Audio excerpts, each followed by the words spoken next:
Hello friends, स्वागत है आपके अपने यूट्यूब चैनल गायत्री ऑफिशियल में। आपका एसएससी जीडी। एसएससी जीडी है क्या? बहुत सारे हमारे कैंडिडेट्स एसएससी जीडी को सिर्फ जॉब समझकर या जो पे स्केल है उसको देखकर फॉर्म अप्लाई कर देते हैं। सीजीएल का तैयारी कर रहे हैं या क्या किया है, बीटेक किया है, बीटेक किया है, एमटेक किया है, बहुत हाईली क्वालिफाइड कैंडिडेट्स हैं। एसएससी जीडी का भी देखा नोटिफिकेशन। हालांकि एसएससी जीडी 2016 तक एसएससी जीडी को ज्यादा लोग नहीं जानते थे। ये यूं कहें कि एक पर्टिकुलर क्लास जो है वही अप्लाई करती थी। 2016 की जो भर्ती हुई थी उस तक फिजिकल पहले होता था, पीटी पीएसटी। फोर्सेस की यदि हम बात करें, सीएपीएफ, सीएपीएफ में 1990 तक असिस्टेंट कमांडेंट की जो भर्ती है उसमें भी फिजिकल पहले किया जाता था। फिजिकल पहले उनको देखिए, फिजिकली स्ट्रांग चाहिए। फिजिकल पहले करने का मतलब क्या है? मतलब यही है कि फिजिकली स्ट्रांग चाहिए कैंडिडेट उनको। लेकिन बाद में कैंडिडेट्स की तादाद बढ़ती गई और 2016 के बाद जो 2018 की एसएससी जीडी आती है उसमें पहले रिटन एग्जाम कर दिया, और वो भी सीबीटी कंप्यूटर बेस्ड एग्जाम। क्योंकि ऑफलाइन एग्जाम करवाने के लिए ना तो इतने रिसोर्सेज हैं गवर्नमेंट के पास, और कैंडिडेट्स भी बहुत ज्यादा तादाद में आ रहे हैं। पहली एसएससी जीडी 2011 में हुई थी, उसमें मुश्किल से 2,50,000 कैंडिडेट ही आवेदन किए थे।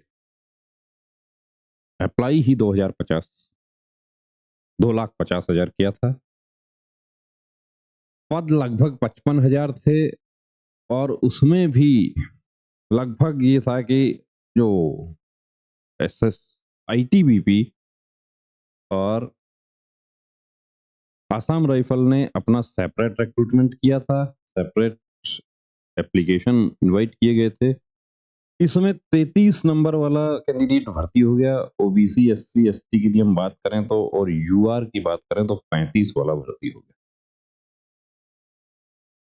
और जो दूसरा हमारा सीएपीएफ था, फोर्सेस था, जब उनका खाली वैकेंसी की बात आई तो होम मिनिस्ट्री ने एक क्लॉज उसमें लागू कर दिया कि नक्सल प्रभावित राज्य, आतंकवाद प्रभावित राज्य और पूर्वोत्तर के जो हमारे राज्य हैं उनकी खाली वैकेंसीज दूसरे राज्यों को नहीं दी जा सकती। एक क्लोज और था कि जो हमारे सीएपीएफ, जो सर्विंग सीएपीएफ पर्सनल हैं, कि राजस्थान का कोई बीएसएफ कामिक जो है वो आसाम में पोस्टेड है तो उनका बेटा या बेटी जो है वो आसाम की वैकेंसी देख सकता है। ये 12 की वैकेंसी में भी था, उसके बाद 14 में भी था, बाद में हटा दिया गया। बाद में ये कर दिया गया कि वैकेंसी तो वहां से देख सकता है लेकिन काउंट होगा अपने राजस्थान की वैकेंसी में। धीरे धीरे सुधार किया गया इसमें, और कट ऑफ जो है वो 2011 में बीएसएफ, सीआरपीएफ, सीआईएसएफ और एसएसबी, इनका जो कट ऑफ था वो 58 और 59 यूआर, 58 ओबीसी, और एससी एसटी का भी देखिए इसके आसपास ही था, यानी कि 50 प्लस ही था सारा जो भर्ती हुए। और उसके बाद से हम देख रहे हैं कि हर बार कट ऑफ बढ़ती हुई जा रही है, और वैकेंसी भी कभी, जहां पिछली बार 25,000 से डायरेक्ट 50,000 हो गई थी, बढ़ गई थी, इस बार भी क्या बढ़ेगी? तो वैकेंसी तो निश्चित रूप से बढ़ेगी। वैकेंसी बढ़ेगी, उसका रीजन बता देता हूं आपको कि जो 21 वाले जो कैंडिडेट ज्वाइन नहीं किए थे या ज्वाइन करके 2 महीने 4 महीने बाद वापस आ गए, वो वैकेंसीज 22 में नहीं आई, वो अब 24 वाली में ऐड हो गए, ऐड होंगी। तो वो जो खाली वैकेंसी जो सरेंडर होती है वो, उसमें 1 साल लग जाता है उसमें। अब हमारे कैंडिडेट्स यूनिफॉर्म सर्विसेज को सिविल जॉब से कंपेयर करना शुरू कर देते हैं। फोर्सेज में ज्वाइन करने के 2 दिन 3 दिन बाद मन नहीं लगता। देखिए, मन तो जब भी परिवर्तन होता है किसी भी प्रकार का जीवन में, वहां पर ना लगना तो स्वाभाविक है।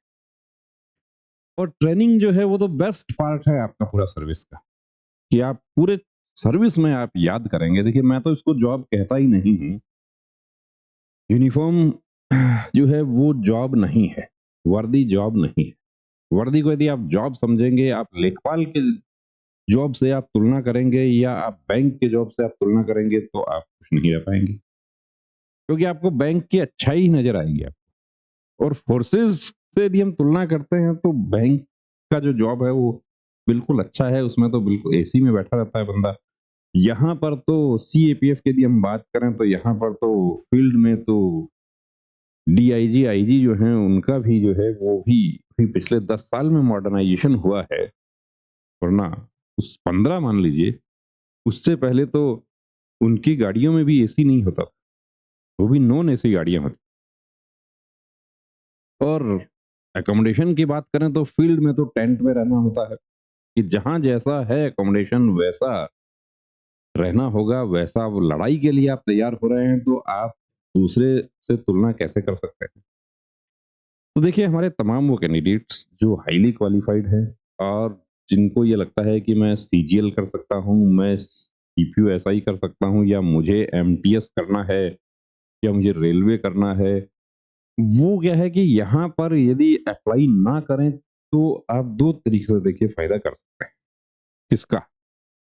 एक तो अपने देश का, वो कैसे? उस पर भी हमारा है। दूसरा उस कैंडिडेट का आप फ़ायदा कर सकते हैं कि जिसको ज़रूरत थी, लेकिन वो एक दूसरा बंदा जो सीजीएल तैयारी कर रहा है, अब जो सीजीएल की तैयारी कर रहा है 2 साल से, उसका मुकाबला वो नहीं कर सकता जो अभी 10वीं पास करके 18 साल की उम्र हुई है। वो ज़ाहिर-सी बात है कि वो नहीं उसका मुकाबला कर सकता। नहीं कर सकता तो सीजीएल वाला क्या होगा? सेलेक्ट हो जाएगा, सेलेक्ट होके वो जॉइन नहीं करेगा। अब जॉइन नहीं करेगा, वैकेंसी तो खाली चलेगी और किसी तरह का वेटिंग जो है वो एसएससी की तरफ से, एसएससी कहती है कि हम तो वेटिंग जारी नहीं करेंगे। फोर्सेस कहते हैं कि हम भी नहीं करेंगे। अब फोर्सेस को अपना अमेंडमेंट करना चाहिए, नहीं कर रहे। वो दिल्ली पुलिस भी गृह मंत्रालय के अधीन आती है, वो तो रिजर्व पैनल तैयार करते हैं, 12 महीने तक वैकेंसी का जो रिजर्व लिस्ट है वो आता रहता है। लेकिन सीएपीएफ ने क्लियर किया हुआ है कि हम किसी तरह का वेटिंग लिस्ट जारी नहीं करते। हालांकि सीएपीएफ की असिस्टेंट कमांडेंट की जो भर्ती होती है उसमें 12 महीने बाद, यानी अगले साल का जो फाइनल लिस्ट है या अगले साल का जो नोटिफिकेशन है वो आएगा, उससे पहले रिजर्व लिस्ट आ जाएगी।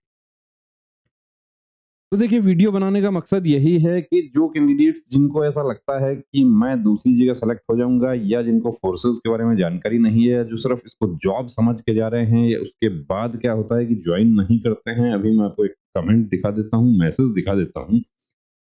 सर प्लीज हेल्प मी, मेरा एसएससी जीडी 2022 में सीआईएसएफ में आरटीसी भिलाई में 21 अक्टूबर को ज्वाइनिंग थी, लेकिन मैं ज्वाइन नहीं कर पाया और मैंने एक्सटेंशन का एप्लीकेशन भी दिया, बट कोई रिप्लाई नहीं आया।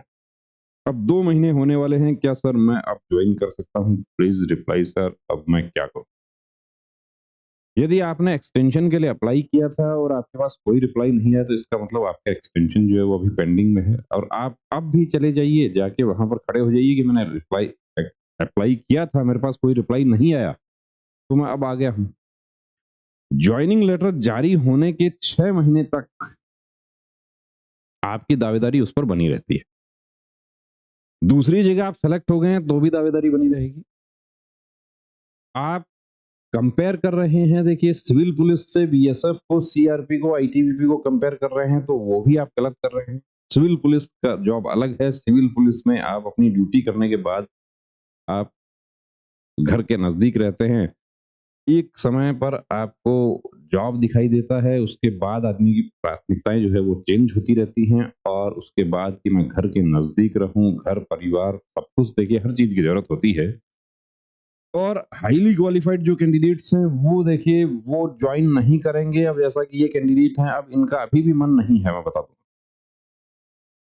बहुत सारे हमारे ऐसे कैंडिडेट्स हैं जो सिर्फ इसलिए ज्वाइन नहीं किए कि दिल्ली पुलिस में वो क्वालिफाई हो गए या ज्वाइन करके वापस आ गए। अब ज्वाइन करके वापस आ गए तो वो भी अभी तक वैकेंसी स्क्रैप में नहीं जाएगी वो, और यही वजह है कि 1 लाख पद हमारा सीएपीएफ में खाली पड़ा हुआ।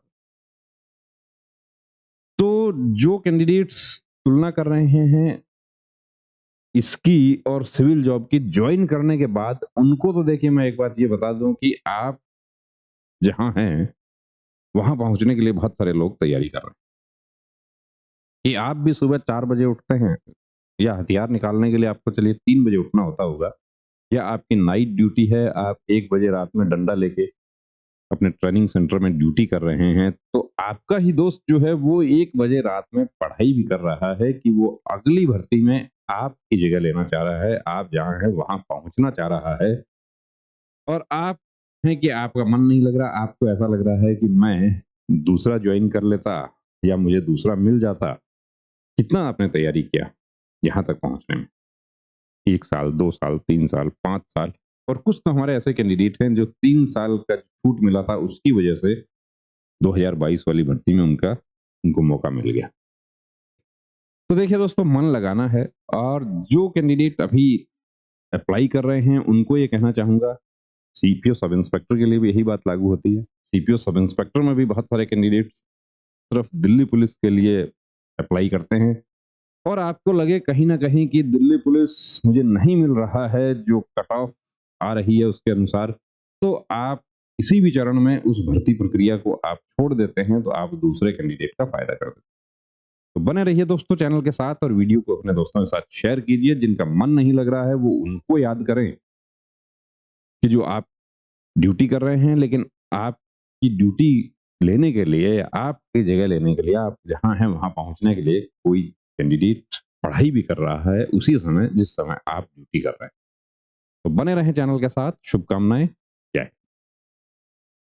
नमस्ते डॉक्टर साहब, मुझे अपने बेटे का आर्मी भर्ती के लिए मेडिकल चेकअप करवाना है। नमस्ते श्रीमान जी। आर्मी, एयरफोर्स, नेवी या कोई भी फोर्स का मेडिकल चेकअप गाइडलाइन के अनुसार होता है, जिसमें सभी मेडिकल पॉइंट्स की जानकारी दी होती है। सिविलियन डॉक्टर को उन सब की जानकारी नहीं होती है। आप कंप्लीट मेडिकल चेकअप के लिए Gayatri pre medical centre Sikar Rajasthan से संपर्क करें तो बेहतर होगा। क्या वहाँ फीमेल कैंडिडेट का भी चेकअप होता है? जी बिल्कुल, वहाँ eye specialist, ANT specialist, general physician, physiotherapist, gynaecologist और जनरल सर्जन सभी आपको एक जगह मिल जाते हैं। और इन सभी के साथ अमित सर को 20 साल से डिफेंस लाइन का एक्सपीरियंस भी है, जिसका फायदा लेकर हजारों candidates army, navy, air force, BSF, CRPF, CISF, SSB, state police की वर्दी पहनकर देश सेवा में जुड़े हुए हैं। थैंक यू डॉक्टर साहब, अब तो मैं वही जाती हूँ और अपनी बेटी का भी SSC GD का चेकअप वहीं से ही कराती हूँ। बहुत बहुत शुक्रिया आपका इस जानकारी के लिए। एक बात और, वहाँ आपको बहुत रीजनेबल फीस में ये सुविधा मिल जाएगी। आप 9982877443 पर कॉल करके अपॉइंटमेंट ले सकते हैं। जब भी जाते हो अपॉइंटमेंट लेकर जाना। जय हिंद।